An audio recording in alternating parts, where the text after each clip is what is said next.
games. And I think Brown, for the most part, Mike Martin, the head coach at Brown, does a good job of trying to take players back to where they're from. And so he has two guys on the team, one being Dan Friday, small world story, played for Colin Donnelly, who's our assistant video coordinator's dad at Jesuit, and then with Paxson. So that's kind of how it started, and good relationship with them and their staff. And they were looking for a buy game in a sense, and so it allowed him to bring two players home. So that's how it kind of got going. What is it like, wanting to support your son but having to coach against your son? Yeah, I don't know. It's also my scout, so I've watched Brown more than anybody, right? But it's just a great time in life, really. I mean, when you've done this for a long time, and how many parents are going to soccer and baseball and basketball all around the country, and so many parents put so much into their youth sports with their kids, and then to see your sons kind of grow up and develop and actually have a chance to play in college is pretty special. We don't take it for granted. We're very, very, very grateful. You got to see him some at Moneyball this year, right? This summer. Did I? Yeah. Yeah, I watched too much of Moneyball. That was, how often did you get to see him until that, like play? Yeah, it's interesting. I have not seen him. This is what's crazy about it. I have not seen him play in person at Brown yet until Saturday. So the one game I was going to get to last year was at Rhode Island, but it got canceled due to COVID. It was on like December 22nd after we played our last game before Christmas. So I got the one Harvard game last year on Martin Luther King Monday, saw Denham, but I didn't get to Paxson. And so the last time I'd seen him play in person was during COVID when we were in the quarantine, whatever, in our bubble. I got to see him play at Valpo because you could go to games in Indiana, but you couldn't go to games in Chicago.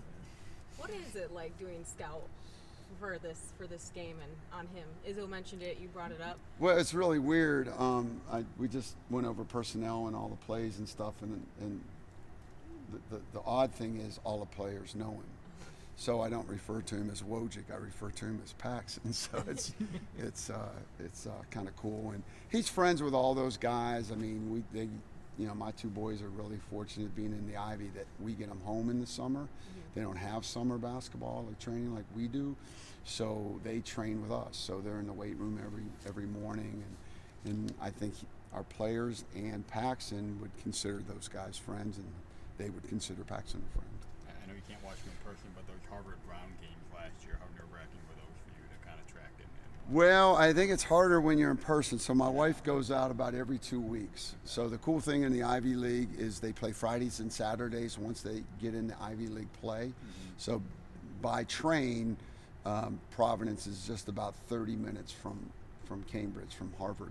So she goes to one on Friday and the other one on Saturday. So to watch them play against each other, I've done that before on in AAU. But it's all good, I don't get too. I mean, I'm a dad, and you want them to do well. But I also realize how grateful and fortunate and kind of blessed we are to have this happen. We know what logo you'll be wearing, but how about the rest of your family? And will there be a lot of people in the building? My wife will, she'll be sitting behind the Brown bench. Okay. She'll have a brown shirt on with the Michigan State fleece over top of it, so they can't see it. We know who pays the bills, but what's really cool is Harvard is off for 2 weeks, and they don't have practice Saturday and Sunday, so we're flying Denham in. Mm-hmm. Nice. So he'll be here for the game, and then I have my best friend from high school coming up, and his wife, and some other folks. But just really, really a great opportunity. And then what I was saying to Max coming down here is we're really lucky because he actually is a player. He actually plays, so it's not like I'll be rooting against him, during the game. But I mean, it's just kind of cool to. I think the introductions will be a really special time. Going into this whole non-conference schedule, Mm-hmm. Izzo kind of joked at the beginning of the year you guys would be lucky to be 1-7 by the time everything was done, but with that first stretch. But for you to win and have a win to close out before you enter Christmas break, how important would that be for you guys? Yeah, it's really important. I mean, last night, as you know, really important.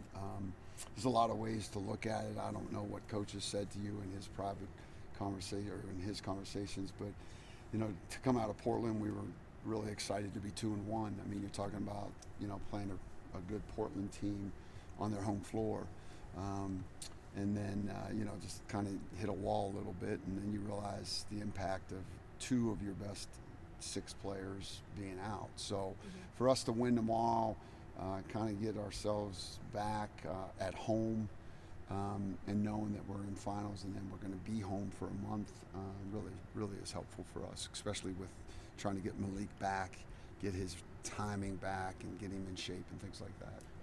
Doug, as long as we got you here, I know you work with Marty a lot.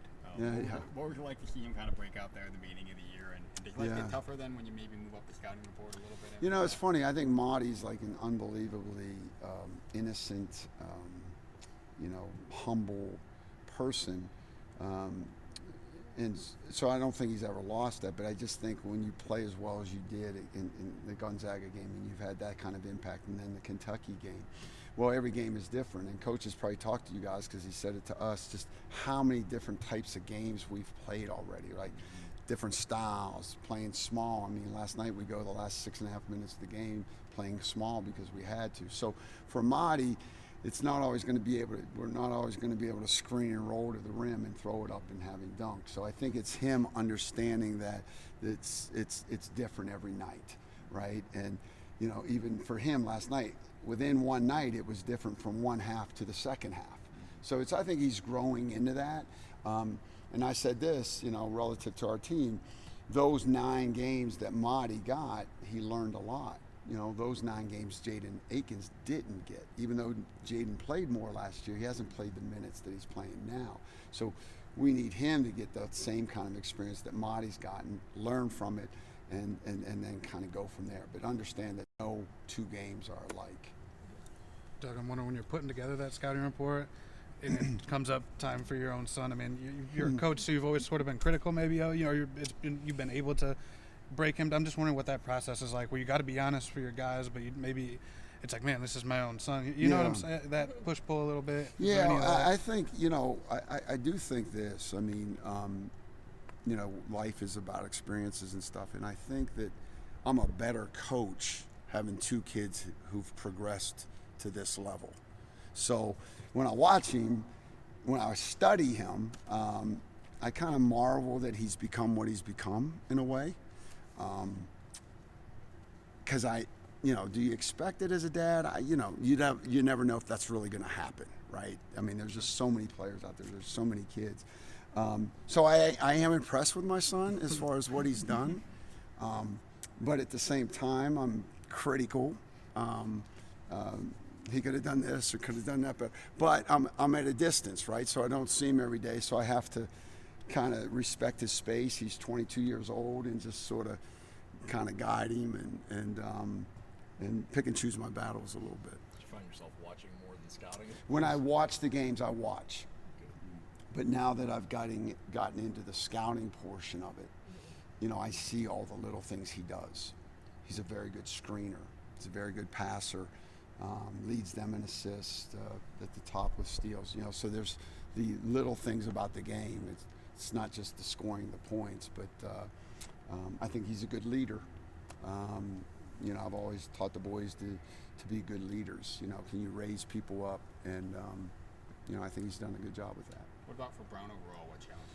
Yeah, I mean, I tell you guys, I mean, they have talent. I mean, Lily is a player. He can get a shot on his own. He can get a shot from other people because people are looking for him. They run a ton of stuff for him. They run most of the things through Lily and through Paxson. And then their big guys are athletic and long. They've won 5 straight. They've won, 5 on the road or 4 on the road? 5 straight in a road? 5 straight. Yeah, 5 straight on the road. I mean, they could easily be, what are they, 6-4? They could easily be 8-2. The first game against Vermont, at Vermont's a tough game. Then they play a Colgate that's used to winning, and they really don't have their rotation down at all. They don't know really where they're getting their shots. And then since then, they've kind of figured that out. They've turned the ball over a ton at Loyola, Maryland, where they should have won that game. And so they've cleaned a lot of that up. And I think it'll be a challenging game. I think it'll be a fun game. You know, I think that they have a legitimate chance to be one of the top 4 teams in the Ivy League to make the tournament. In the Ivy League, there's 8 schools, and only 4 teams, the top 4 teams, make the tournament. And I think they'll have a chance to do that. I don't know if you saw, like last night, Miami of Florida beats Cornell 107 to 105. So there's good players, there's good basketball in the Ivy League, particularly with Penn, Princeton, Yale, and Harvard. So, anything else, Doug? You looking forward to this, or are you looking forward to it to be Oh over? yeah, I don't know how if no, you're gonna be no, stressing through it. Or... No, it's great. I'll get to see them tomorrow, and I don't know if Max mentioned to you. I'm real close with him. Their assistant coach, T.J. Sorrentine. He may have mentioned it. He may not. Based on Jim should know this, and if Jim doesn't know this, I'm really disappointed. But he's the guy that hit the shot to beat Syracuse and Worcester in '05.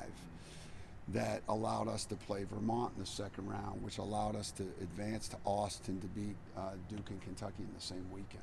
So TJ's the assistant there. He's an all-time great at Vermont. So I get to see him and them, and then Coach Martin. They have to spend the night at the Westin down at the Detroit airport because, you know, Ivy League, they commercial, they don't charter. So he's letting the boys go to dinner with us, and then they're going to Uber to the Detroit airport tomorrow, Saturday night. Nice. Just think, Enjoy. not too much longer, and they'll be the ones paying the bills for you. Well, the we'll see. education. We'll see. It's a good deal now.